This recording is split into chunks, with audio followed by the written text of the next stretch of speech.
Greetings, everyone. Yes, give thanks for this opportunity to be here today. I'm going to speak to you a bit about sustainable development, sustainable living, and our responsibility in that. First, while we're bringing up the presentation, I will give you a little backdrop to why we talk about things of this nature. Since 1950, the world's economic growth has been phenomenal. Production of goods and services has increased sevenfold. During the same period, the world's population has increased twofold. The yield of the fishing industry and the volume of meat production fivefold. Likewise, energy demand is 5 times greater today than it was in 1950.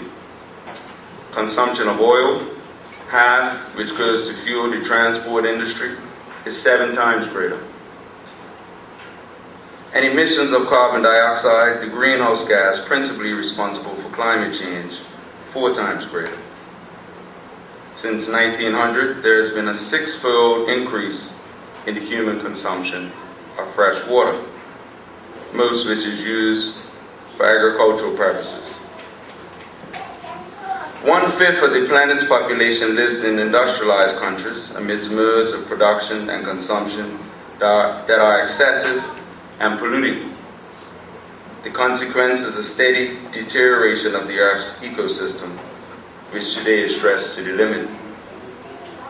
If all humankind lived like Westerners, we would need 2 more planets just like this one to satisfy the demand.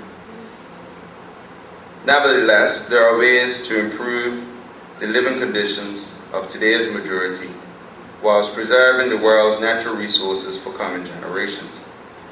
We must promote technologies that pollute less and that are more sparing of water and energy. This approach, sustainable development, holds out the possibility of real progress for humanity. That is the foundation from which we speak about this topic. Many changes has taken place in our world in a very short period of time.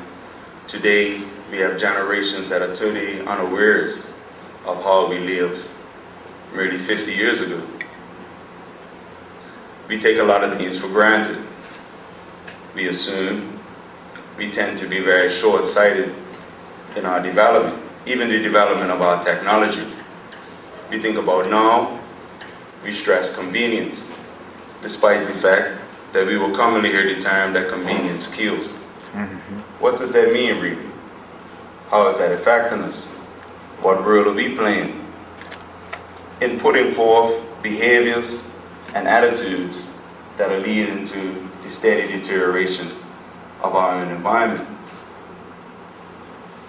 What is our environment? Is it just about nature, trees, grass, gardening? What about our people? What about our leadership? What about our economy? All these things need to be sustained in order for us to be sustained ourselves.